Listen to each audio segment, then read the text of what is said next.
பிறந்த நோக்கம் வெற்றி பெறுவதற்கு அறிவின் விளக்கம், பொருள் தேவை ரெண்டும் உண்டு. பொருள் தேவை, உடலுக்கு தேவை. இப்போ 7 சம்பத்துகள் மனிதனிடம் சரியாக இருந்தாதான் எல்லா வகையிலையும் வாழ்க்கையில நிறைவு பெற முடியும். 7 சம்பத்துகள் என்பது உடல் அமைப்பு. அமைப்பு என்னும் போது குறையில்லாத உருவம், அதாவது கை கால் முதலியவைகள் எல்லாம் குறையில்லாத அமைப்பு. உருவமைப்பு, குணம், நல்ல குணம், மற்றவர்களோட இணைந்து பழகுவதற்கு ஏற்ற நல்ல குணம் வேண்டும். அறிவின் உயர்வு, கூர்ந்து உணர்ந்து சரியாக எண்ணி பார்த்து செய்ய வேண்டியதை செய்வதற்கு உரிய நல்ல சிறந்த அறிவு வேணும். அறிவு நுட்பம், உருவமைப்பு, குணம், அறிவு உயர்வு. கீர்த்தி, புகழ் வேண்டும். புகழ் என்பது நாம தேடிக்கொள்வதல்ல. ஒரு மனிதன் வாழும் வாழ்க்கை எத்தனை பேருக்கு இந்த சமுதாயத்தில் நன்மை அளிக்கிறதோ அந்த நன்மையை பெறும் மக்கள் அவர்கள் வாழ்த்தும் வாழ்த்து, அவர்கள் காட்டும் நன்றி, இதுதான் புகழாக சமுதாயத்தில் மலர்கின்றது. அப்பொழுது உயர்ந்த சிறந்த செயலுக்கும் நடத்திக்கும் தான் இந்த சமுதாயம் அளிக்கக்கூடிய ஒரு சான்றுதான் புகழ். உருவமைப்பு, குணம், அறிவின் உயர்வு, கீர்த்தி, உடல் வலிவு, நல்ல வலிவு இருக்கணும். செல்வம், வேண்டிய பொருளாதார வசதிகள் போதிய அளவு இருக்கணும்.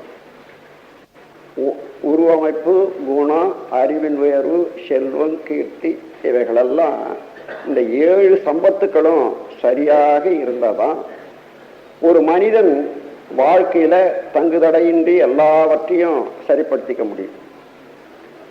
இது கருவமைப்பினாலேயோ அல்ல சமுதாயத்தில் உள்ள ஏற்றத்தாழ்வு காரணத்தினாலேயோ ஒவ்வொருவருக்கு ஒவ்வொன்றில சிறப்பு இருக்கும், ஒவ்வொன்றில குறைவு இருக்கும். அந்த குறைவாக உள்ளதை சரி செய்து சமப்படுத்திக் கொள்வதற்கு அவரவர் அறிவினாலேயே மனதில் சங்கல்பம், திடம், பல தடவை அதையே எண்ணி எண்ணி எண்ணி அந்த குறைபாட்டை களைந்து அதை நிறைவு செய்வதற்கு, அறிவுக்கு துணை செய்வதற்கு இந்த மாதிரி பூஜா விதி என்பதை அந்த காலத்தில் ஏற்படுத்தினாங்க. அதாவது ஒரு சடங்கு தான் என்றாலும் எந்த குறைபாடு இருக்கிறதோ அந்த குறைபாடை அவனே நீக்கிக் கொள்வதற்காக மன எழுச்சி, மனதிடம், கற்பனையாக இருந்தாலும் பல தடவை செய்து செய்து செய்து இந்த மாதிரி எனக்கு வேண்டும் இந்த மாதிரி எண்ணும் போது முனை மனமானது அடி மனதோட தொடர்பு கொள்ளவும், அப்ப அடிமனமானது பிரபஞ்சம் முழுவதும் உள்ள ஒரு ஆற்றல் களத்தோட தொடர்பு கொண்டு எங்கே இருந்தாலும் இவனுக்கு வேண்டியது அதை தானாக வந்து சேரும் அளவுக்கு முனை மனம் அடிமனதை தொடர்பு கொள்வதற்கு என்ன வேண்டும் என்பது. அதாவது சட்டம், இயற்கை சட்டம் என்றால் ஃபிராக்ஷன் டிமாண்ட்ஸ், டோட்டாலிட்டி சப்ளைஸ். ஃபிராக்ஷனாக உள்ளது ஜீவன், மனிதன். அதுல இந்த முழு முதற் பொருளாக உள்ள இறைநிலை பிரபஞ்சம் முழுவதும் கலந்து அறிவு என்ற நிலையில அசேதன பொருட்கள், உயிர் பொருட்கள் எல்லாவற்றிலும் நிறைந்து இயங்கிக் கொண்டிருக்கிறதுனால யார் எங்கே இருந்து எது தேவைப்பட்டாலும் விரும்பினாலும் அது கிடைக்கத்தான் வேண்டும். ஆனால் விரும்புபவர்கள் மனதை அழுத்தமாக வைத்துக் கொள்ள வேண்டும், தகுதியாக வைத்துக் கொள்ள வேண்டும். அதற்கு மன எண்ணினால் போராது, உடல்ல உள்ள செல்கள் எல்லாமே அதுக்கு ஒத்துழைக்கணும். இல்லைன்னா மனம் ஏதோ எண்ணி உடல் தேவையை பொறுத்தோ அதனுடைய தொடர்ந்து வந்த இயக்கத்தை பொறுத்தோ அது ஒரு மாதிரியா இருந்தா முடியாது. அதுக்காக 3 சடங்குகளை ஒன்றா இணைச்சாங்க. அவை மந்திரம், யந்திரம், தந்தம். மந்திரம் என்பது ஒலி, உச்சரிப்பு. ஒரு எழுத்து உச்சரிக்கிற போது அது பிறக்கும் இடம், முடியும் இடம். அந்த பிறக்கிறதுக்கு முடியறதுக்கு இடையில the cubic inches of air, அதாவது அந்த காற்றினுடைய அளவு, அந்த காற்றளவு வெளிப்படு இடத்துல ஏற்படக்கூடிய ஒரு வைப்ரேஷன். இவைகள்லாம் சேர்ந்து ஒவ்வொரு எழுத்து உச்சரிக்கும் போது அதற்குரிய முறையில இந்த உயிருக்கு ஒரு அலைகள் அதிர்வலை ஏற்படும். அதுக்கு தக்கவாறு நரம்புகள் செல்கள் எல்லாமே ஊக்குவிக்கப்படும். அப்படி ஒரு எழுத்துக்கு ஒரு பலன் இருக்கிறது என்று சொன்னால் அதை அடுத்து இன்னொரு எழுத்து தொடர்ந்து அதை நல்ல முறையில் அது செய்த நன்மையை பாதுகாத்து மேலும் நன்மை அளிக்கக்கூடிய எழுத்தாக இருக்குமே. ஆனால் மேலும் மேலும் மேலும் உடலுக்கு நன்மை இருக்கும். அதே போல மாற்று எழுத்துக்களை போட்டா ஒண்ணுக்கு ஒண்ணு வெட்டி வெட்டி வெட்டி உடல்ல உள்ள வைப்ரேஷன் கெட்டுடும். இதுதான் மந்திரங்கள்லையும் தோத்திரங்கள்லையும் உள்ள ஒரு குறிப்பு. இத நீண்ட காலமாக ஆராய்ச்சி செய்த அந்த காலத்திய நமது இந்திய நாட்டு மகான்கள் இதை வகுத்து வச்சிருக்காங்க. ஒவ்வொரு எழுத்தும் அந்த எழுத்துக்கு அடுத்த எழுத்தும் 4 எழுத்து சேர்ந்தால் 3 எழுத்து சேர்ந்தால் என்னென்ன பயன் கொடுக்கும் என்றது. உதாரணமாக பல அதாவது மிக்க வலுவுள்ளதாக சவுண்ட் சிஸ்டத்துல எடுத்தது 5 எழுத்துக்கள் சேர்ந்த கோர்வை என்பது நீங்க கேள்விப்பட்டிருப்பீங்க. அத பஞ்சாட்சரம் என்று சொல்வார்கள். ந ம சி வா ய இந்த 5 எழுத்து தான். இந்த ஒவ்வொரு எழுத்துக்கும் ஒவ்வொரு விதமான பலனை நல்ல முறையில விரித்திருக்காங்க. அதற்கெல்லாம் இப்போ நேரம் இல்லை, சொல்ல வேண்டியது அவசியம் இல்லை. தனியே யாருக்கு வேணாலும் சொல்ல தயார். அப்போ அந்த நாமாசி வாயா என்ற 5 எழுத்தையும் அப்படியே சொல்லும் போது என்ன பலன், அதை மாற்றி சொல்லும் போது முன்பின்னாக சொல்லும் போது என்ன பலன் என்று பார்க்கிற போது ஒவ்வொன்றுக்கும் ஒவ்வொரு பேதம் உண்டாகிறது. இதை கணித்த ஒருவர் அது ஒரு அளவு எழுதியிருக்கார். சிவய நம என்று தினம் மூழ்கி உருவேற்றுவார் செய் தொழிலெல்லாம் வசியமாம். அதாவது நமசிவய என்பது இறைநிலைக்கு ஒரே மாதிரியாக மனதை கொண்டு போகத்தக்கது நமசிவாய. ஆனால் குடும்பத்தில் உள்ளவர்கள் மற்ற பொருள் வசதி அல்லது தொழில் வசதி இவைகளில் வெற்றி பெறணும் அல்லவா, அதற்கு அவர்கள் கண்டுபிடிச்சிருக்காங்க சிவய நம. இந்த சிவய நம என்றதுதான் அதே எழுத்து தான், அந்த 5 எழுத்து தான். முதல்ல எதை சொல்லி பின்னால எதை சொல்லணும் என்றதை கண்டுபிடிச்ச போது சிவய நம என்று தினம் மூழ்கியுரு வெற்றுவார் செய்தொழிலெல்லாம் வசியமாம் ஜெகவசியமாம் சகல முகவசியமாம் செய்ய சித்துகள் எல்லாம் வசியமாம். அதிலே பாருங்க, வயநமசி என்று மாட்டுவார் சத்ராதி வானாட விட்ட பந்தாம். எதிரிகள் இல்லாம தன்னுடைய எடுத்த காரியத்தை எதிர்ப்பை நீக்கி முடிக்கக்கூடிய அச்சமின்மையும் அதற்குரிய தைரியமும் வேணுமானால் வயநமசி என்று மாட்டுவார் சத்ராதி வானாட விட்ட பந்தாம். வயநமசி சிவய நம சிவய என்ற இதெல்லாம் உன்னுடைய நடனம் என்றோன்னு பாடுறார். அப்புறம் இது எதுக்காக சொல்றேன்னா, உங்களுக்கு எழுத்துகள் மாறும்போது எப்படி அந்த ஒலியினால உயிர் சக்தி பாதிக்கப்படுகிறது, அதுல இருந்து வரக்கூடிய ஃப்ரீக்வன்சி அண்ட் வேவ் லெங்த் இது எப்படி மாறுது, அதுக்கு தக்கவாறு இப்போ நெகட்டிவ் கேடு விளைவிக்கக்கூடிய எழுத்துக்கள் எல்லாம் கூட ஒன்றோடு ஒன்று வெட்டி இன்ன கேடுகள் இன்னாருக்கு விளைக்கணும்னு சொன்னா அது விளையும் அந்த ஒலியினால. அதற்கு முதலாக அதை பயிலும் போது அவனுக்கே அந்த கேட்டை விளைவிச்சு கொள்றான். அதனால அது விளைவிக்காம இருப்பதற்கு பல தடவை சிறுக சிறுக சிறுக சொல்லி சொல்லி அதற்கு இம்யூனிட்டி ஏற்படுத்தி கொள்றான். அதன் பிறகு அதை இன்னொருத்தருக்கு பாய்ச்சுறான். அதனால பின்னால கெடுதல் வரும் மொத்தமா சேர்த்து இருந்தாலும் அந்த மாதிரி நல்லதுக்கும் ஒலி இருக்கிறது, தீய அலைகள் வீசுவதற்கும் ஒலி இருக்கிறது. எப்படி எண்ண அலைகள் உண்டோ அதே போல ஒலியிலேயே அதுல அர்த்தம் கூட தேவையே இல்லை. அந்த ஒலி அச்சரத்தை சொல்லும் போதே அதனுடைய வேகம் வந்துடும். எனவே அந்த மாதிரி முதல்ல மந்திரம் என்றால் ஒலி. அதுக்கு யாருக்கு இப்ப உங்களுக்கு என்ன வேண்டும், செல்வம் வேண்டும். செல்வம் வேணுமானால் அதற்குரிய வடிவம், எந்த வடிவம் இந்த உள்ளத்தால எடுக்கணும் என்றதை கண்டுபிடிச்ச மகான்கள் அவர்களுடைய ஒரு இன்ட்யூஷன்ல இன்ன மாதிரி உருவம் இருந்தால் இன்ன நன்மை அடைய முடியும், அதற்கு ஒத்ததாக அமையும் என்ற போதுதான் இப்ப இருக்கக்கூடிய கடவுள் உருவங்கள் எல்லாம் மகான்கள் சிருஷ்டி பண்ணத்தான் அது. இது உண்மையாக அதுதான் கடவுள் என்பது அல்ல, உங்களுக்கு நல்லா தெரியும் இப்ப 4-5 நாளா அந்த பாடத்துல. ஆனால் இப்ப மனத்தால தனக்கு வேண்டிய அளவுக்கு வேண்டியவாறு அதை சிருஷ்டி செய்து கொண்டு அந்த பொருளை அந்த சக்தியை அதை அடைவதற்கு. உதாரணமா இப்போ உங்களிடத்துல ஒரு கிலோ இரும்பு இருக்குதுன்னு வச்சுங்க, அதுல ஒரு சமட்டி செய்து வச்சுக்கிறீங்க. ஆனால் இப்போ ஒரு கரண்டி வேணும், ஒரு ஊசி வேணும். அந்த ஊசியை கொண்டு இன்னென்னது செய்யலாம் என்றது இருக்கு, கரண்டியை கொண்டு இன்னென்ன உபயோகத்துக்கு வைக்கலான்னு இருக்கு. இதுக்கு ஏதோ ஒரு 5 கிராம் இரும்பு இருந்தா போதும், அதுல 1 கிராம் இருந்தா போதும், 1/2 கிராம் இருந்தா போதும்னுட்டு இருந்தாலும் நான் தான் இப்போ 1 கிலோ எடை உள்ள இரும்பு வச்சுக்கிறேன், எனக்கு அதெல்லாம் ஏன் என்று சொல்றதுக்கு அந்தந்த நேரத்துல அந்தந்த முறைய அந்தந்த அளவில் ஆக்கி அதனுடைய உபயோகம் வேணும். அதே போல நம்முடைய மனம் எல்லாம் வல்ல இறைநிலை உணர்ந்து அதோடு ஒண்டி இருந்தாலும் அவ்வப்போது என்ன தேவையோ அவனாக அந்த மனதை அவ்வாறு ஆக்கி கொண்டு உலகத்தில் இருந்து தான் ஈர்த்து கொள்வது என்ற ஒரு முறைதான், ஒரு சடங்கு தான் பூஜை. அதுல முதல்ல மந்திரம். அந்த மந்திரத்தோட யந்திரம் என்பது என்னன்னா தன்னுடைய எண்ணத்துக்கு ஒரு வடிவம் கொடுத்துக்கிறது. எந்த வடிவம் கொடுத்தால் இந்த செல்கள் எல்லாம், அதாவது ஒரு வடிவம் கொடுக்கணும்னா ஒளி இவைகள் அங்க இருக்கணும், அல்லது உருவ அமைப்பு இருக்கணும்.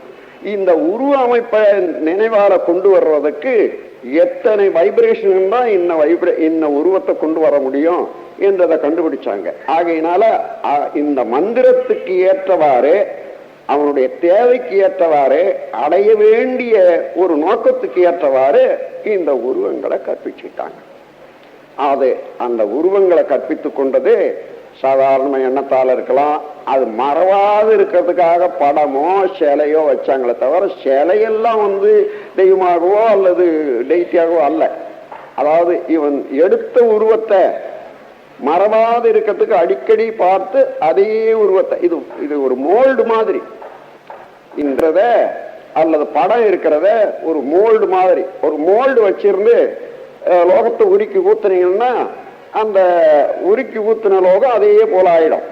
அதுக்கப்புறம் இதை எடுத்துக்கொள்ளலாம், மோல்டு அப்படியே இருக்கும். அதே போன்றுதான் இந்த சிலைகளை அல்லது படங்களை நினைந்து அவ்வடிவமாக தன்னுடைய அறிவை ஆக்கி கொள்றது. அறிவுக்குத்தானே எல்லா வேகம் உண்டு, பிரபஞ்சம் முழுவதிலும் உள்ள எல்லா அடக்கமாக இருக்கிறது. ஆகவே அந்த அறிவை அவ்வாறு வடிவம் எடுக்க வைத்துக் கொள்ளும் போது அந்த ஒலிக்கு ஏற்றவாறு உருவத்தை அமைச்சு கொள்றான். அதன் பிறகு இது யந்திரம். யந்திரம்னா ஒரு கருவி என்று வச்சுக்கொள்ளுங்களேன். அது ஒரு தகடா இருக்கலாம், ஒரு படமா இருக்கலாம், அல்லது ஒரு கல்லா இருக்கலாம், ஒரு சிறு பொருளாக இருக்கலாம், ஒரு பூவா இருக்கலாம், ஒரு செடியா இருக்கலாம், மரமா இருக்கலாம், எதையோ ஒரு யந்திரமாக.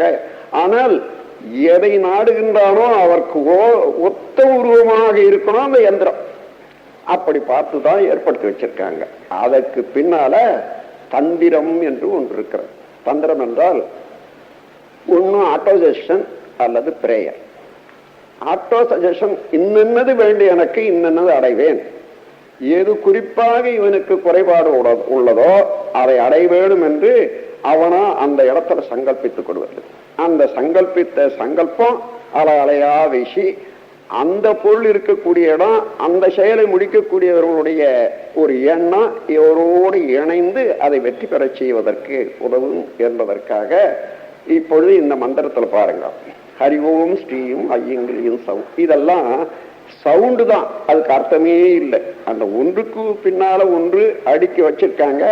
அதனால வாழ்க்கைக்கு வேண்டிய இந்த 7 சம்பத்துக்களையுமே அளிக்கக்கூடியதாக இந்த மந்திரத்துல வரக்கூடியத வச்சிருக்காங்க.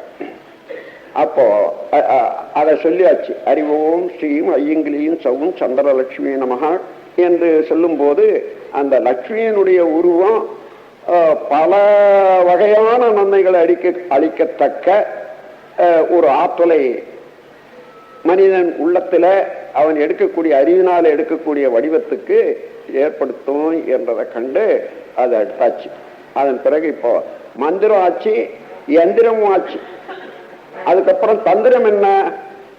தெய்வவசிய, தூதவசிய, லோகவசிய, ராஜவசிய, ஜனவசிய, புருஷவசிய, ஸ்ரீவசிய, புத்திர சம்பத்வசிய, இவைகளெல்லாம் எனக்கு நட்பாக அமையணும். எப்படி உனக்கு எல்லாம் வல்ல இறைநிலையாக உள்ள பூரணத்துக்கு இந்த உலகம் பூராவும் அடிமையாக இருக்கிறதோ, அதே போல எனக்கு இந்த செயல் எனக்கு உண்டாகணும். இந்த நாகலோகத்தில் உண்டாகிற சர்வஜீவ பிராணிகளும் உன்வசமானார் போல் என் வசமாக வசிய வசிய ஓம் ஸ்வாகா. இதுதான் இப்ப போட்ட மந்திரம். இது போல ஒவ்வொன்றுக்கும் உண்டு. அதனால அத தேவையில்லை என்று சொல்றதோ அவரவர்களை பொறுத்தது தான். ஆனால் அதை புறக்கணிக்கதோ அல்லது எள்ளி நகையாடதோ வேண்டியதே இல்லை. அவரவர்களுக்கு தேவையான அளவுல அவர்கள் உருவத்தை கற்பித்துக் கொள்ளலாம். அந்த கற்பனையிலேயே அவர்கள் வேண்டியதை பெற முடியும், பெறலாம். அப்படி பெறுவதெல்லாம் இந்த வாழ்க்கையை செம்மப்படுத்திக் கொள்வதற்கு, வாழ்க்கையில் ஏற்படக்கூடிய செம்மையெல்லாம் நம்முடைய 3 விதமான களங்கங்களை குறைப்பதற்கும் இறைநிலையை அடைவதற்கும் ஏற்றவாறு பொருளாதாரம், வாழ்க்கை நிலை இவைகளெல்லாம் நல்ல முறையில அமைப்பதற்காகவே என்று எண்ணும் போது, யார் எந்த முறையில இறை வணக்கம் செய்தாலும் அது அவனுடைய அறிவையே தான் அவ்வாறாக்கி வணங்குகிறான். ஆகையினால நம்ம கர்மயோகத்துல எல்லா மதங்களையும் எல்லா தெய்வங்களையும் ஒப்புக்கொள்ள வேண்டியதாக இருக்கிறது. ஏனென்றால் அவனுடைய அறிவைத்தான் வணங்குறான். அந்த அறிவு ஒன்றுதானே. அவரவர்கள் தேவையான முறையில அவர்கள் அறிவைத்தான் வணங்குறாங்க. அறிவே தெய்வமாக இருப்பதனால யார் எந்த முறையில வணங்கலானும் அது தகும் என்பதை ஏற்றுக்கொள்வதற்காகவே மாதிரி வச்சிருக்காங்க. அதனுடைய இத சடங்கு மூலமாக எல்லா மக்களுக்கு எடுத்து காண்பிக்கிறதுக்காகவே இது இந்த சர்வவசிய தனாகஷ்ட சங்கல்பம் என்று பேர். இது 1963ஆம் ஆண்டு என்று நினைக்கிறேன். சங்கம் ஏற்பட்டு ரிஜிஸ்டர் ஆகி 1 வருஷம் ஆச்சு. நான் அங்கே சின்ன ஒரு கொட்டாயில கூடுவாஞ்சேரியில் உட்காந்துருக்கேன். அப்போ தவம் நல்ல மலையில போய் தவம் செய்துட்டு வர்றது, அன்பர்கள் எல்லாம் வந்து கூட பார்த்தாங்க. அந்த இடத்துல ஒரு அடையாளம் கூட கட்டணும்னு நினைச்சு 160 ரூபாய் இன்னைக்கு கலெக்ஷன் பண்ணி வச்சிருக்காங்க. அது நேரம் இல்லை, கலெக்டர்கிட்ட போய் அது பர்மிஷன் வாங்கி வந்து அது ஏதாவது ஒரு சின்ன வைக்கணும்ட்டு கேட்டுட்டு இருக்காங்க. அந்த மாதிரி நிலையில ஒரு பெரியவர் எப்படியோ அப்படியே போயிட்டு இருக்கிறவரு உள்ள பார்த்துட்டு இருந்தாரு. கொஞ்ச நேரம் பேசிட்டு இருந்தாரு. நம்முடைய இதெல்லாம் பார்த்தாரு. ஐயா, நீங்கள் உங்களுடைய நோக்கமும் இந்த சங்கத்தினுடைய ஒரு எய்ம், அதனுடைய தன்மையும் நல்லா இருக்கு. ஆனா எனக்கு என்னென்ன ஒரு மந்திரம் ஒண்ணு இருக்கு. அது ஒரு பூஜா விதி தான். இது லக்ஷ்மி தோத்திரம் மாதிரியா இருக்கா? அப்படி இல்லை. லக்ஷ்மி, சரஸ்வதி, காயத்ரி இதெல்லாம் சக்தி வடிவத்துக்கு ஒரு துணை தான், அதாவது ஒரு அடையாளம் தான். ஆனா சக்தி என்றால இந்த பிரபஞ்சத்தை, அதாவது உலகத்தை சுத்தி இருக்கக்கூடிய அட்மாஸ்பியரிக் பெல்ட் இருக்கு பாருங்க, அதுல எல்லாம் அமைந்திருக்குது. பிரபஞ்சத்தினுடைய ரகசியம் எல்லாம் அமைஞ்சிருக்கிறதுனால அந்த சக்தியை வழிபடுவதற்கு அவரவர்கள் எந்த உருவத்துல பார்த்தாலும் சரி, அதற்காக வேண்டியதுதான் காயத்ரி அல்லது இந்த மந்திரங்கள், சக்தி வடிவம் எல்லாமே. ஆகையினால அந்த நிலையில இந்த மந்திரம் என்னண்ட இருக்கு. இதை நீங்க, நான் ஒன்றும் பண்ண போறதில்ல, இதை நீங்க செய்யுங்க. இது வரைக்கும் பார்த்த போது ரொம்ப பயனுடையதா இருக்குது. இதை நீங்க செய்துட்டு வாங்க, உங்க சங்கத்துக்கு வேண்டிய ஒரு நல்ல ஒரு பெருமையும் மதிப்பும் ஏற்படும் என்று சொன்னார். நான் அதுல 1 வருஷம் 2 வருஷம் கூட அதிகமாக அதுல மனம் செலுத்தல. அதன் பிறகு இவர் சொல்லிட்டு போனது நினைவு வந்தது. அதன் பிறகு செய்து பார்க்கிற போது உண்மையிலேயே தங்குதடை இல்லாத செல்வ வளம் முதல்ல கண்டேன். அதுக்கு அதன் பிறகு மக்களுடைய தொடர்பு, அன்பு, பண்பு இவைகளெல்லாம் மேல வர்றது பார்த்தோம். அதன் பிறகு இப்படி இருந்ததுன்னா இது நமக்கு தானா பார்க்கலாம் என்று நண்பர்கள் சிலர் யார் யார் செல்வத்துல ரொம்ப சிரமப்பட்டிருக்காங்களோ அல்லது வேறு பல காரணங்களால ஒரு கீழ்நிலையில மன சோர்வோட இருக்காங்களா, அவர்களுக்கெல்லாம் இதை செய்து வைக்கிறதுன்னு அவங்க பேரால செய்து பார்த்தேன். ஆனா அவ்வளவு பேரும் இன்னை வரைக்கும் சொல்றேன், அவ்வளவு பேரும் அன்றில இருந்து ஒரு புது தெம்போட புது மலர்ச்சியோட அவருடைய வாழ்க்கையில செல்ல பலமும் மற்ற குறைகளெல்லாம் நீக்கி தடைகளெல்லாம் நீக்கி பல நன்மையை அடைந்து வருவதை பார்த்த பிறகுதான் இதை நம்முடைய சங்கத்துல உள்ள அன்பர்கள் எல்லோருமே அனுபவிக்கட்டும் என்ற போது அதை இங்க புகுத்தி இதையும் எல்லாருக்கும் சொல்லி கொடுக்குறோம். யார் வேணுமானாலும் கத்துக்கலாம். ஒரு வெள்ளிக்கிழமையில ஒரு 9 தடவை செய்யறதுனாலும் சரி, தினந்தோறும் 9 தடவை அது செய்யறதுனாலும் சரி, அதனால தவறில்லை. அது அத்வைத நிலையை அடைந்தவர்களுக்கு இந்த பூஜையோ இதோ வேண்டித்தானா என்ற எண்ணம் வேண்டாம். சங்கராச்சாரியார் ஒரு பெரிய மகான், உலகத்துக்கு அவரை அந்த காலத்துல அவருடைய மதிப்பு தெரியாத ஜாதி பிரஷ்டம் செய்துட்டாங்கன்னு சொன்னா இது உலகத்துல இருக்க வியாதி. அதே போல அவருக்கு நடந்து போச்சு. ஆனால் இந்த உலகத்திலே அத்வைத தத்துவத்தை நேரடியாக விளக்க அவதாரம் எடுத்த ஒரு மகான் சங்கராச்சாரியார். அப்பேற்பட்டவரே அந்த அத்வைதத்தை விளக்கிவிட்டு அதுக்கப்புறம் அவர் இந்த சௌந்தர்ய லகரி இன்னும் மற்ற நூல்கள் எல்லாம் பார்த்தீங்கன்னா சக்தி வணக்கம், சக்தி வழிபாடு, அந்த தத்துவத்துக்கு என்னென்ன சவுண்டு வேணுமோ எந்தெந்த உருவம் வேணுமோ அதெல்லாம் வச்சு அவர் பல தோத்திரங்களை ஏற்படுத்தி வச்சிருக்கிற பார்த்தீங்கன்னா இந்த உண்மை விளங்கும். ஆகவே அந்த முறையில ஆராய்ச்சியை எடுத்துக்கொண்டு இது தேவையானவர்கள் விரும்புபவர்கள் எடுத்துக்கொள்ளலாம், செய்யலாம் என்று கூறி இந்த பூஜையை நிறைவு செய்து வைக்கிறேன். இதன் மூலமாக நீங்களும் உங்கள் குடும்பமும் எல்லா வளங்களும் பெற்று சீரும் சிறப்பும் பெற்று மகிழ்ச்சி அடைவீர்களாக. வாழ்க வளம்.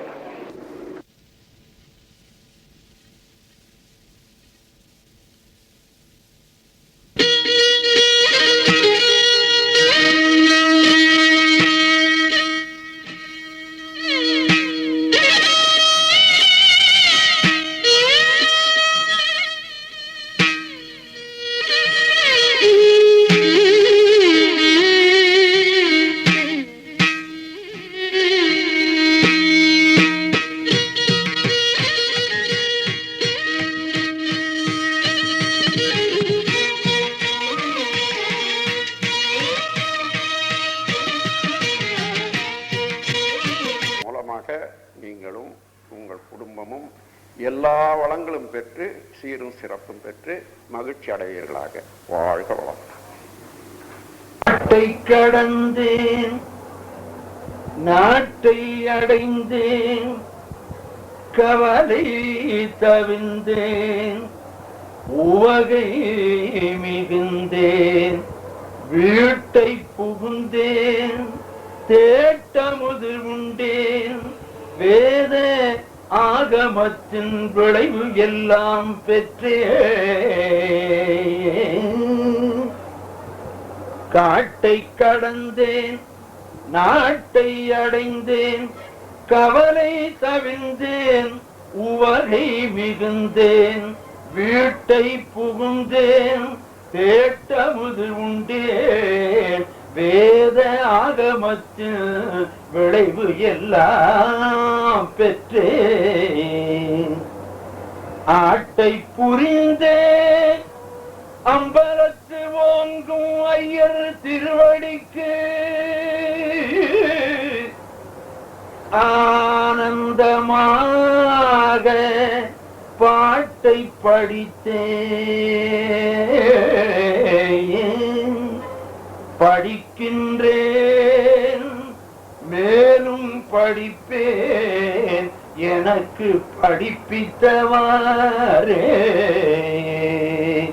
அம்பலத்தில் ஓங்கும் ஐயர் திருவடிக்கு ஆனந்தமாக பாட்டை படித்தேன்.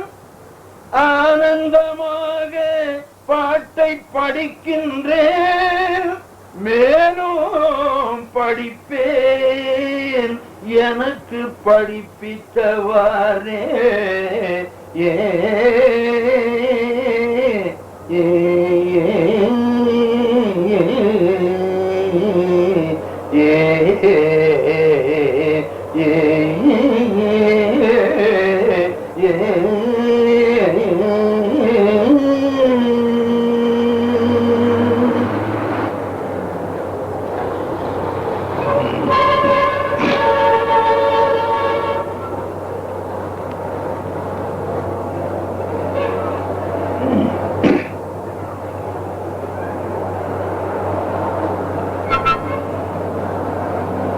நல்ல மருந்து மருந்து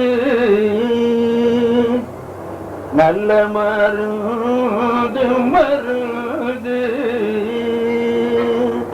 நல்ல மருந்து மருந்து சுகம் நல்கும் வைத்தியநாத மருந்து நல்ல மருந்து மருந்து அருள் வடிவான மருந்து அருள் வடிவான மருந்து நம்முள் அற்புதமாக அமர்ந்த மருந்து அற்புதமாக அமர்ந்த மருந்து இருளற ஓங்கும் மருந்து இருளற ஓங்கும் மருந்து அன்ப கின்புறவாக இருந்த மருந்து நல்ல மருந்து மருந்து சஞ்சலம் தீர்க்கும் மருந்து சஞ்சலம் தீர்க்கும் மருந்து எங்கோ தானே தானாகி தடைக்கும் மருந்து அஞ்சல் என்றாலும் மருந்து சச்சிதானந்தமாக அமர்ந்த மருந்து நல்ல மருந்து மருந்து பிறப்பை ஒழிக்கும் மருந்து பிறப்பை ஒழிக்கும் மருந்து யாருக்கும் பேசப்படாத பெரிய மருந்து இறப்பை தவிர்க்கும் மருந்து இறப்பை தவிர்க்கும் மருந்து என்னுள் என்றும் மதுரித்து இருக்கும் மருந்து நல்ல மருந்து மருந்து மாலையம் தேடும் மருந்து மாலையம் தேடும் மருந்து முன்னோ மார்க்கண்டனை காக்க வந்த மருந்து மார்க்கண்டனை காக்க வந்த மருந்து காலனை சாய்த்த மருந்து தேவர் காணும் கனவினோ காணா மருந்து நல்ல மருந்து மருந்து சுகம் நல்கும் வைத்தியநாத மருந்து நல்ல மருந்து மருந்து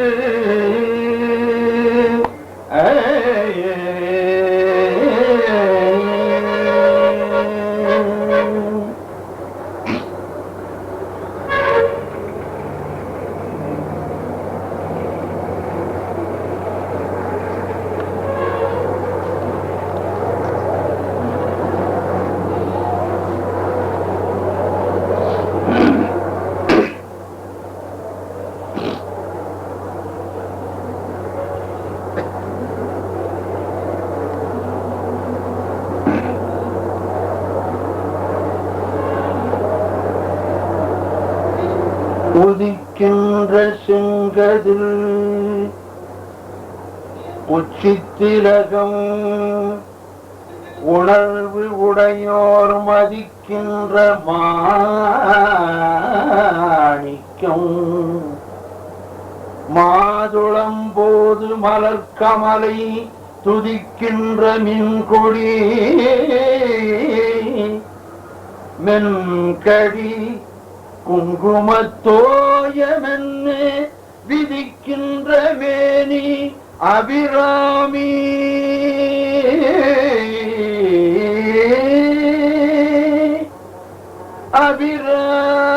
அபிராமி குங்குமத்தோயமென்ன விதிக்கின்ற மேனி அபிராமி என்றன் விழுத்துணை பின்னே திரிந்து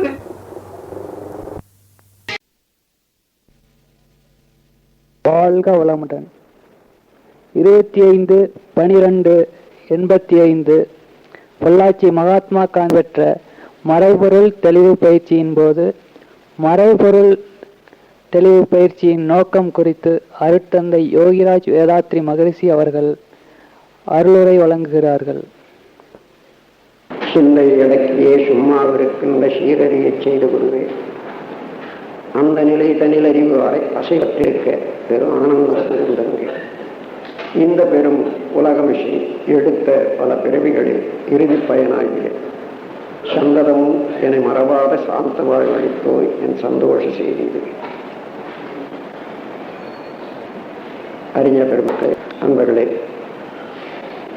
நீங்கள் ஒரு பெருநோக்கத்தோடு இங்கு அமர்ந்திருக்கும் காட்சி மிக்க இனிமையாக இருக்கிறது, மகிழ்ச்சி ஊட்டுகிறது. இன்று நடந்த நிகழ்ச்சியில கண்ணுற்ற பெரியவர் அறம் என்பவர் அவர் வாய்விட்டு பாராட்டி இவ்வளவு பேர் வந்திருந்தோம், எவ்வளவு அமைதியாக, அதாவது ரிசப்டிவிட்டி, ஏற்பு நிலையில இருந்து இன்றைய கூட்டத்தை பேச்சை செவிமடுத்து இருந்தார்கள் என்பதை பார்க்கும்போது ஆச்சரியமாக இருக்கிறது. அந்த அளவிலே பயிற்சியிலே நன்றாக தேறியவர்கள் சேர்ந்த இடமாக நான் பார்த்தேன் என்று சொன்னார். அது முற்றிலும் உண்மைதான். எந்த ஒரு கூட்டத்திலேயும் ஒவ்வொரு விதமான குணம் பழக்கம் உடையவர்கள் வருவாங்க. நமது கூட்டத்தில் அவர்களுக்கெல்லாம் புதுசாக வரக்கூடியவர்களுக்கு என்ன ஒரு வியப்புன்னா, இந்த இது வல்கனோன்னு சொல்லுவாங்க, எரிமலைகள் அங்கங்க புகை விட்டுட்டு இருக்கோம். அது முதல்ல இல்லை,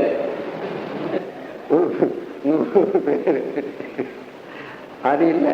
அது ஒரு விசித்திரம். புதுசா நம்ம சபையில சேராதவர்கள் இல்லையா, அவங்களுக்கு இந்த மாதிரி எந்த இடத்துலையும் பார்க்கறது முடியாது. அது ஒரு ஆச்சரியம். அப்படி பல விஷயங்களை பற்றி சொன்னார். அந்த அளவில் நாம் பண்பட்டு இருக்கிறோம். நண்பர்களே, இந்த பயிற்சி, ஆசிரியர் பயிற்சி, மெய்ப்பொருள் வழக்க பயிற்சி என்பது இரண்டையும் ஒன்றை சேர்த்திருக்கோம். இது எவ்வளவு அவசியம் இந்த உலகுக்கு, இந்த நாட்டுக்கு என்பதை இப்பொழுதே உடனே உங்களுக்கு தெரிந்து கொள்ள முடியாது. நான் சொன்னா கூட ஏதோ ஒரு அளவில் தான் புரியும். ஆனால் பின்னால் பயனாகிற போதுதான் அதனுடைய முழு மதிப்பையும் நீங்கள் உணர்ந்து கொள்ள முடியும். மனிதனும் வாழ்ந்து கொண்டிருக்கிறான், எப்படி வாழணும் என்று தெரியாமல். என்ன இவ்வளோ வயசாச்சு, இவ்வளோ அறிவு இருக்குது, இவ்வளோ அனுபவம் இருக்குது, நாம் எப்படி வாழணும்னு தெரியாதே வாழணும்னு என்று நினைக்கிறத விட, இந்த பதிவுகள் ஒன்று, பதிவுகளிலிருந்து விடுபட்டு வேண்டியபடி வாழ்க்கை அமைச்சு கொண்டு அந்த தெளிவின் படியே வாழக்கூடிய வழியும் ஒன்று உண்டு. அப்படி எடுத்துக்கொண்டோம்னா இந்த உலகமே பதிவின் வழியை தான் ஓடிட்டு இருக்கிறத தவிர என்ன செய்யணும் என்ன செய்யக்கூடாது என்பதை உணர்ந்து கொள்ளவும். அப்படி உணர்ந்து கொண்டாங்கன்னு வச்சுக்கோங்க, இப்போ ரொம்ப பேர் அதை தெரிஞ்சுக்கிறாங்க, இப்படிதான் நடக்கணும்னுட்டு. ஆனா ஒண்ணு கூட மாற்றிக்கொள்ள அவர்களுக்கு ஒரு தைரியம், ஒரு துணிவு இல்லை, ஒரு தெளிவு வரல. இல்லை வந்ததுன்னு வச்சுங்க, சுற்றி இருக்கிறவங்க அவங்கள விடுறதில்லை. இந்த மாதிரி சூழ்நிலையில தான் அந்த பழைய பதிவுகள் படியே வாழ வேண்டியதுல அறிவு இருந்தும் மனிதனிடம் இருக்கக்கூடிய ஒரு ஆற்றல், பேராற்றல் ஏனென்றால் இன்றைக்கு எங்க நான் விளக்கின மாதிரி இறைவன் அடித்தளத்தில் இருக்கக்கூடியது இறைவன், இறைவனுடைய முழுமை அப்படியே தான் இருக்குது. அங்கிருந்து அப்படியே உயிருக்கு வர்றபோது உயிரில் இருந்து பெற்ற பதிவுகள் எல்லாம் தாங்கி அது மலை போல எத்தனை கோடி பிறவியை எடுத்து இந்த தொடரா வருதோ அந்த பதிவுகள் அப்படியே இருக்கு. இப்பொழுதும் இங்க பார்க்கிறோம், அங்க பார்க்கிறோம், அதை செய்யறோம், இதை செய்யறோம், என்ன செய்யணும்னா இந்த எண்ணத்துடைய ஆற்றலை நாம் பார்த்தோம்னா ஒரு பெரிய விந்தையாக இருக்கும். அந்த முறையில அத்தகைய ஒரு முழுமையான பேராற்றல் பெற்ற அறிவை உடைய மனிதன் ஒரு சிறு அளவு மாத்திரம் எடுத்து அதை ஒரு செலவு செய்து அல்லது பழகிக்கொண்டு அதிலேயே ஓடிக்கொண்டு இருக்கும். அதனால சந்தர்ப்பம் வர்ற போதோ தேவை உள்ள போதோ இன்னும் மிச்சம் இருக்கக்கூடிய ஆற்றலை நாம் பயன்படுத்த முடியாத ஒரு நிலையில இருக்கும். இப்ப மனித குலத்துல இதுதான் இப்போ ஒரு இருக்கக்கூடியத ஒரு பெரிய பலகீனம். தெரிந்து நடக்கணும், தெரிந்தபடி நடக்கணும். அப்படி நடக்கிறது நல்லதுன்னு நினைச்சதை துணிஞ்சு செயல்படுத்தணும் என்ற அளவுக்கு ஒரு ஒரு இயக்கம் தேவை. தனியா ஒவ்வொரு மனிதனும் செய்யவே முடியாது. ஆனால் இப்பொழுது நாம் கிட்டத்தட்ட 1,00,000 பேர் இந்த தமிழ்நாட்டில் இந்த குண்டலி யோகத்துல சேர்ந்து பயின்று வர்றோம். குண்டலி யோகம், காயகல்பம் இவைகள். ஆகையினால இனி முன்ன பின்ன பார்க்க வேண்டியதில்லை. நாம் தெளிந்து எவ்வாறு நடக்க வேணும்னு தெரிஞ்சுக்க முடியும், துணிஞ்சி நாம் திருத்தத்தோட வாழறதுக்கும் முடியும். அந்த மாதிரி காலத்துல இது ஒரு நல்லதோடு இயக்கமாக மலர்ந்து வர்றது என்றது உங்களுக்கு தெரியும். உலகத்துக்கு ஆன்மீகத்துல சரியான வழிகாட்டுறது எத்தனையோ வழி இருக்குது. சாதாரணமா பக்தி மார்க்கத்துல அல்லது ஒரு கற்பனை கதைகளை ஊட்டி இதை செய்யலாம் அப்படி செய்யலாம் என்று இதெல்லாம் ஆன்மீகத்துல இருக்கு. அதெல்லாம் ஒரு கால வரையில தேவைதான், அதை விட்டுடணும். அது என்னைக்குமே அதே தேவைதானா இல்லை, அது கடந்து வந்துட்டுறது. இந்த பக்தி மார்க்கத்துல இருக்கக்கூடிய வழிமுறைகள் எல்லாம் எப்படின்னா, முட்டை இருக்குது, முட்டை அவைய வைக்கிறோம், நல்ல குஞ்சு உருவாகிற வரைக்கும் அந்த ஓடு இருந்துதான் ஆகணும். ஆனா குஞ்சு உருவாயிட்ட பிறகு அந்த ஓடு இவ்வளவு பத்திரமா அதை காப்பாற்றி இருக்கிறச்ச அது அந்த உள்ள இருக்கக்கூடிய வெள்ளாம்பலி, மஞ்சள் அம்பலி இவைகளெல்லாம் கூட காப்பாற்றி இருக்கிறதுக்கு அந்த ஓடு அவசியம் தானே. அது உடையாத இருக்கணும்னுட்டு அது குஞ்சு பறிக்கிற 4 நாள் இருக்கும்போது உடஞ்சிட போகுதுன்னுட்டு ஏதோ ஒரு ஸ்காட்ச் டேப்பை போட்டு ஒரு 4 சுத்திட்டு வந்துட்டாருன்னா என்ன ஆகும்? அந்த மாதிரி இன்னைக்கு ஃபிக்டிஷியஸ் ஸ்டோரிஸ், அதாவது கற்பனையான கதைகள்ல இருக்க வேண்டியதுதான். மனிதன் உயர்றதுக்கு அந்த குஞ்சு உருவாகிற வரைக்கும் அந்த முட்டையோட அவசியம்தான். அதுக்கு முன்ன உடைச்சிட்டா போச்சு, அதுவும் பிரயோஜனம் இல்லை. அது அதே போல பக்தி மார்க்கம் என்பது அது கற்பனையாக இருந்தாலும் அது ஒரு கால அளவுக்கு தேவைதான். ஆனா அறிவு முழுமை பெற்று வரும்போது அவர்கள் அதை விட்டு விலகி கொள்ளணும். விலகிறதுக்கு வழி இருக்கணும், விலகித்தான் ஆகணும். அதன் பிறகுதான் முழுமையாக அறிவு வெளிப்பட முடியும். இப்போ அந்த மாதிரி கட்டி வச்சுட்டதுனால ஏதோ ஒரு எல்லையில இருந்து கொண்டு அதுக்கு மேல போக முடியாதுன்ற அளவுல அந்த நம்பிக்கையோ அல்லது ஒரு தவறான நம்பிக்கையோ சரியான நம்பிக்கையோ அப்படியே உலகம் போய்கொண்டிருக்கு. இந்த நேரத்துல தான் எல்லா மதங்களும் கடவுளை பற்றி கூறிக்கொண்டே வருகின்றன என்பது உங்களுக்கு எல்லாருக்கும் தெரியும். வேதாந்திகள் எல்லாம் கடவுளை விளக்கறதுல அவங்கள போல ஒரு கெட்டிக்காரே இல்லை.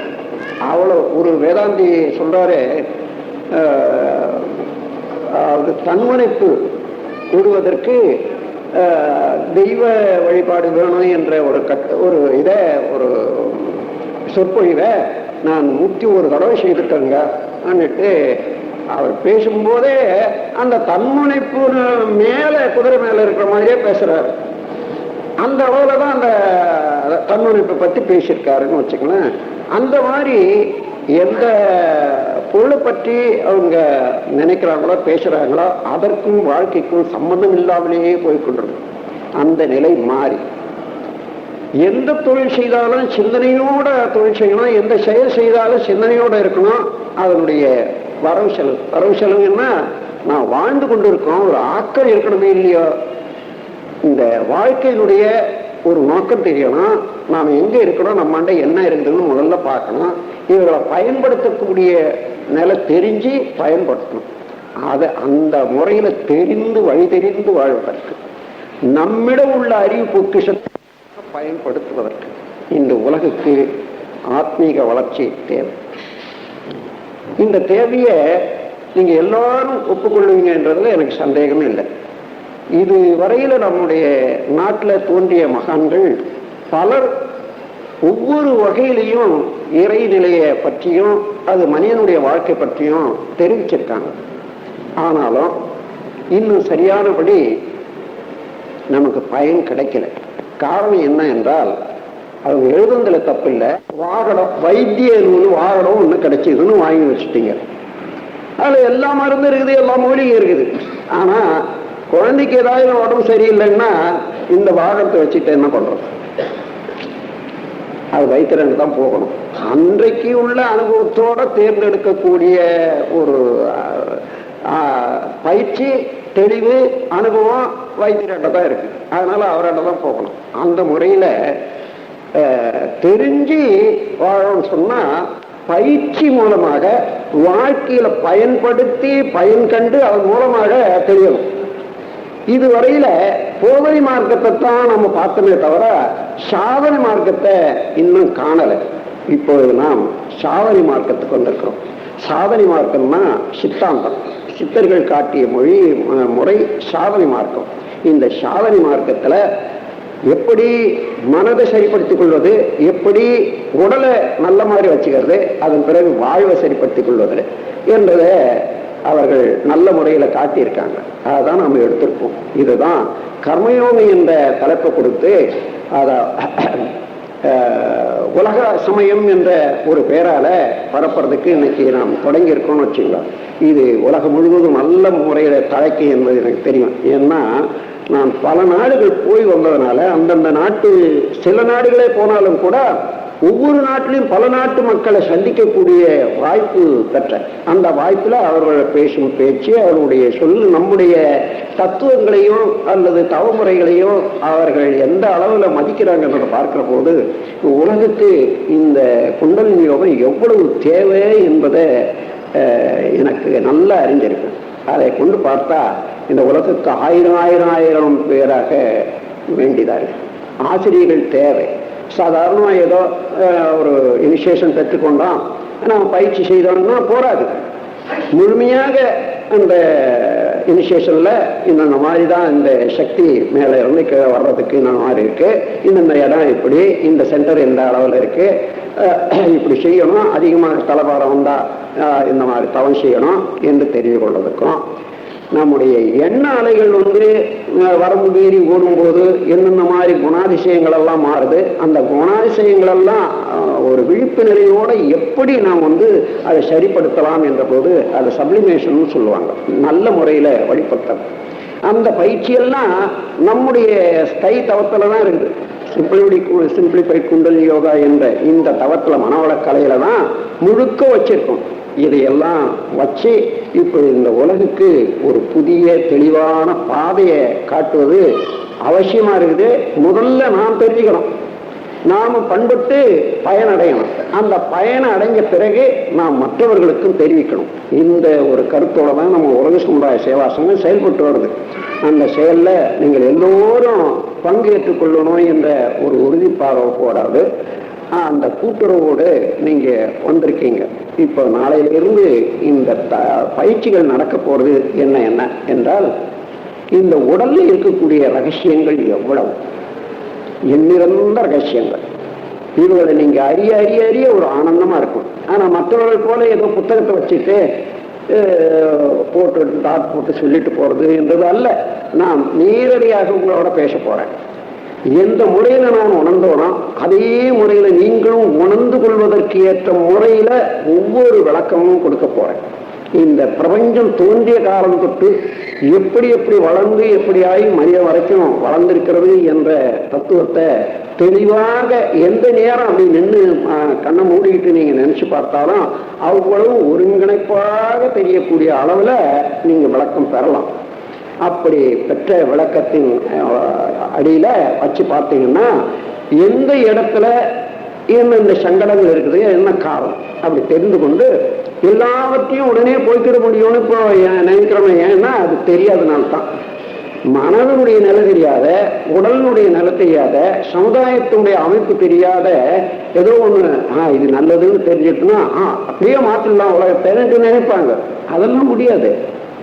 அத சரியான முறையில அதை தெரிந்து படிப்படியாகத்தான் மாற்றணுமே தவிர ஒரேடியா மாத்திட முடியாது. நம்முடைய பயிற்சி முறையில அந்த மாதிரி நல்ல முறையில எப்படி தெரிந்து என்னென்ன குணத்தை நடக்கையே எப்படி மாற்றணும் என்றதெல்லாம் ஒரு பிராக்டிக்கல் லைஃப் என்ற முறையில கைவல்யமாக நாம் நடத்தி காண்பிக்கிறோம்.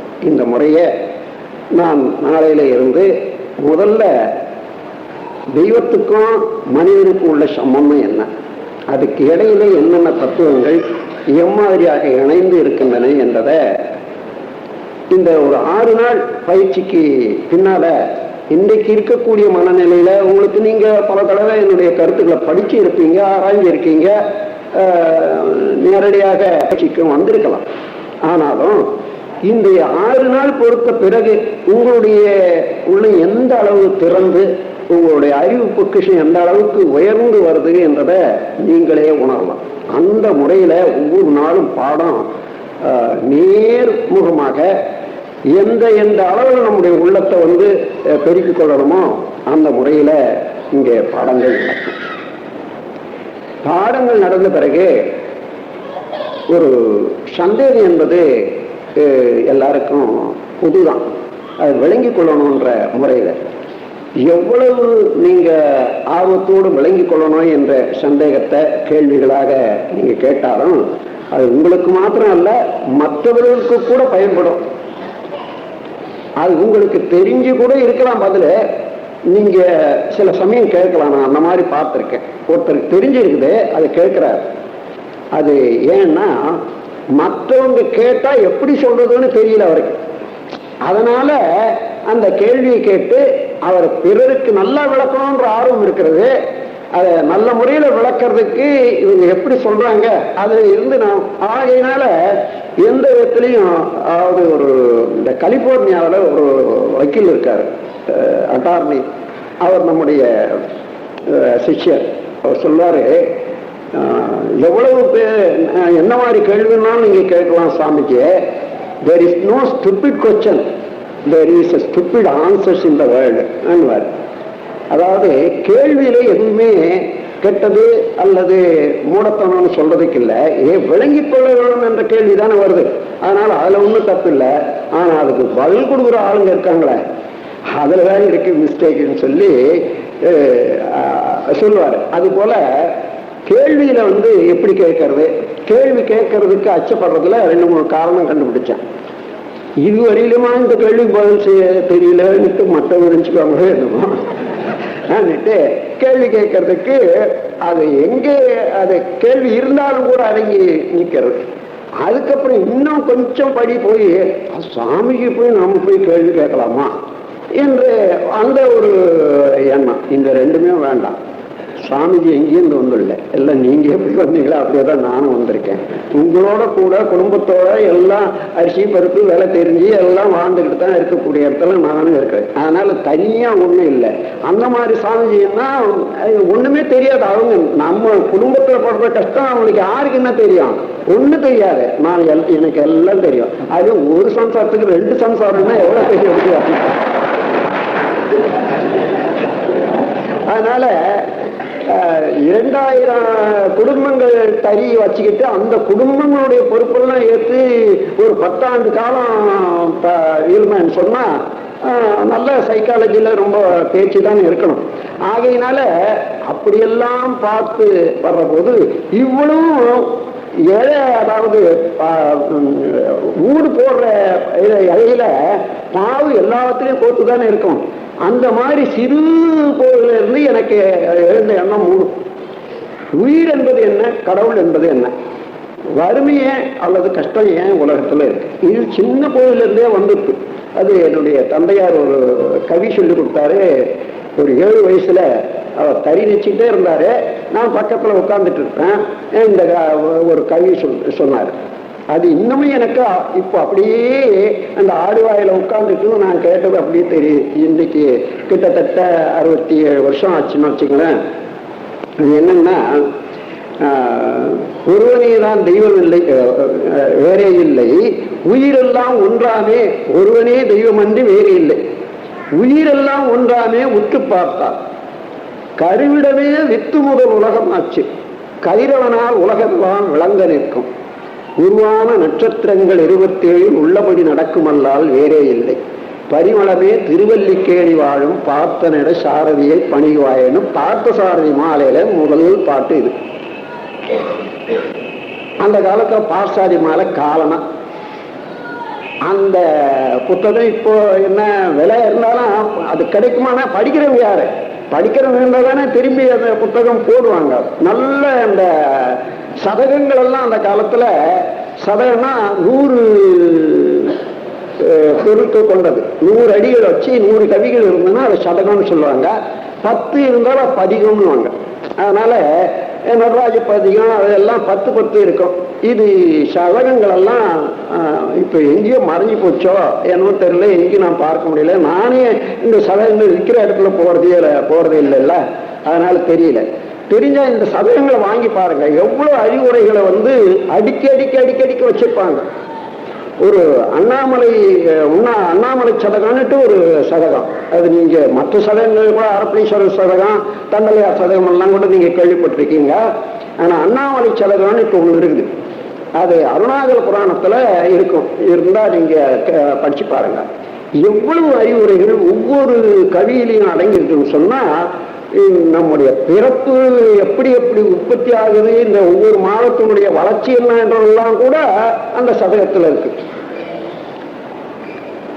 அந்த இதை எடுத்து பார்த்தா எப்படி ஒரு மாதத்துல கரு உற்பத்தி ஆச்சு, 2வது 3வது இப்படி எல்லாம் இங்குள்ள சரீரம் உண்டாகின்ற வயனும் ஏகாதசி இலங்கு பருவம் ஈழமாவாசை மாதப்பிறப்பு ஆகாதிருக்கு நாட்களை நீக்கியே பொங்கு மங்கையர்கள் பூத்து நீர் ஆடியரை நந்தொட்டு வருமாறி இறந்த நாளில் வாலாயமாய் கரு குறிவாய் பிறந்திடும் மணவாள நொடு கலந்தால் பொங்கு சுக்கிலமும் சுரோனிதமும் ஒன் சேர்ந்து பூரிக்கும் ஒன்செப்பியில் பூத்த முத்தை போலும் அருமுனின் மேல் பனி போலும் திரண்டுருவோமாம் அதுக்கு முதல் கையில கொடுத்துட்டான். அதுக்கப்புறம் முதல் மாதத்துல உற்ற உருத்தரு முதற்றிங்கள் கம்பமாம் நீளமா இருக்கும். முதல் மாதத்துல உருத்தரு முதற்றிங்கள் கம்பமாம் இருமதியில் உற்ற தலை முதுகு முகமாம் ஓடு 3ஆம் திங்கள் செங்கையும் பாதங்கள் ஒரு விரல்கள் அறையும் உண்டாம் திருத்து 4ஆம் திங்கள் மூக்குமுக உருவமாம் செய்ய 5ஆம் திங்களில் செய்நாவு கண்களாம் செப்பு 6ஆம் திங்கள் சேர்ந்திடு நகங்கள் உண்டாம் விஞ்சி 7ஆம் திங்கள் மயிர் நரம்பு எலும்பு விளைந்திடும் ஜலமோடுடாம் மேவிடும் ஜலமலம் தங்கு தாதுக்களை விடைந்து மூச்செண்டாகவே. இப்படி அந்த சதகத்திலேயே இவ்வளவு கொடுத்துருக்காங்க. நான் இந்த சதகத்தை வரப்பட்டுட்டு போய் ஆயுர்வேதம் படிக்கிற போது கருவளர்ச்சி அது ஒரு சப்ஜெக்ட். அது அந்த கருவளர்ச்சியை பத்தி அருணாச்சல புராணத்தை மனசுல வச்சுக்கிட்டு எழுதிட்டு வந்துட்டேன். முழு மார்க்கு. அவங்க அருணாச்சல புராணம் என்ன தெரியும், கருவளர்ச்சியை பத்தி எழுதியிருக்காங்க, அவ்வளவுதானே. அந்த மாதிரி அந்த முறையில அவ்வளவு பொதிஞ்சி இருக்குது சதகத்துல. அதெல்லாம் இப்போ இல்லாதனால இன்னும் கொஞ்சம் நமக்கு சாதாரணமாக கல்ச்சுரல் வேல்யூ ஒட்டி பண்பாட்டு ஒட்டி வரக்கூடிய கல்வியை இப்ப இழந்துட்டு இருக்கோம். நம்முடைய கல்விகள் எல்லாம் பண்பாடு என்றது தொடர்ந்து நம்முடைய குடும்பத்தின் மூலமாக தாய் தந்தையின் மூலமாகவே பிறகு கற்றுக் கொடுக்காமல வரக்கூடியதான் பண்பாட்டு கல்வி. அந்த கல்வி இப்போ இல்லவே இல்லை. அப்படி ஏதாவது அம்மா அப்பா ஏதாவது சொன்னாங்க, உனக்கு என்ன தெரியும், இது அந்த காலத்தை பத்தியே நீ பேசிட்டு இருக்கேன்னு சொல்லிட்டு இன்னைக்கு அந்த ஜெனரேஷன் கேப்ல அந்த மாதிரி கேட்காத அதையும் சொல்றதுக்கு பயப்படுறாங்க. பையன் அதெல்லாம் கேட்க மாட்டான், அதனால விட்டுடுவோம்னு சொல்லுவாங்க. அந்த முறையில் நாம் எப்படி வாழணுன்றத முதல்ல தெரிந்து கொண்டு வாழணும். அந்த திருப்பம் தான் இன்னைக்கு உலகத்தில் ஏற்படுத்தணும். அதுக்கு அவசியமானபடி விளக்கம் கொடுக்கக்கூடிய தகுதி இருந்தால் தானே அந்த தகுதியை ஒவ்வொருவரும் பெறணும். என்னுடைய முழு ஆற்றலோடு உங்கள் அனைவருக்கும் இந்த 6 நாளில் அந்த தகுதியை முழுமையாக நான் தெளிவான மொழியில், என்னுடைய மொழி உங்களுக்கு நல்லா தெரியும், தெளிவான மொழியில் நீங்கள் விளங்கும்பாறு ஒவ்வொரு பொருளாக நான் எடுத்து சொல்றேன். இறைவன் நமக்குள்ளத்துல எப்படி இருக்கிறான்னா, உலகத்துல கடவுளை பற்றி தான் சொன்னான் அதிகமா. யாராயிலும் உயிரை பற்றி சொன்னானா இல்லவே இல்லை. இது பாருங்க, இதுல முக்கியமானதை விட்டுட்டு இலக்கண வேதாந்தங்கள் எல்லாம் உயிரை பற்றியே இல்லை, உயிரே இல்லை இப்போ அந்த மாதிரி ஆகி வச்சு. ஆனா இந்த உயிரை கண்டுபிடிக்கிறதுக்கு நான் பட்ட கஷ்டம் கொஞ்சம் நஞ்சம் அல்ல. அதை அப்படி கண்டுபிடிச்ச போது சில கவிகள் எழுதியிருக்காங்க, பார்த்தா தெரியும். அந்த மாதிரி உயிரை கண்டுபிடிச்ச பிறகுத்தான் உயிர் மூலமாக உயிரிலிருந்து வரக்கூடிய அந்த பதிவுகள், அதிலிருந்து வரக்கூடிய இந்த அலைகள், அந்த அலையினுடைய இதெல்லாம் பல உண்மைகளை கண்டுபிடிச்சு இப்போ அவ்வளவு உங்களோட நான் ஒப்பிட்டு போறேன். ஏன்னா நீங்க அதே இடத்துக்கு போக முடியும், அந்த இடத்துலயும் நிற்க முடியும். ஆகையினால நான் சொல்றது நல்லா விளங்கி கொள்ளவும் முடியும். அந்த முறையில ஒரு முழுமையான அறிவை விருத்தி செய்து கொண்டு நீங்கள் எப்படி வாழணுன்றது தெரிந்து கொண்டு வாழ்க்கைக்கு எவ்வளவு பயன்படுத்தினோம் பற்றிக்குங்க. இன்னும் மிச்சம் வேண்டியவர்களுக்கு எவ்வளவு தூரம் உதவ முடியுமோ இந்த அறிவை கொண்டு உதவுங்க.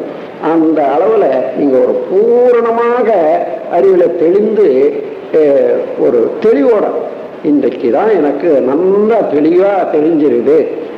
அதன் பிறகு நான் இப்ப சொல்றேன்னு வேணாம், பின்னால பாருங்க. இந்த 7 நாள் பொறுத்த பிறகு எந்த புத்தகமானாலும் எடுத்து படிங்க, உங்களுக்கு தெரிஞ்சதா தான் இருக்கும்.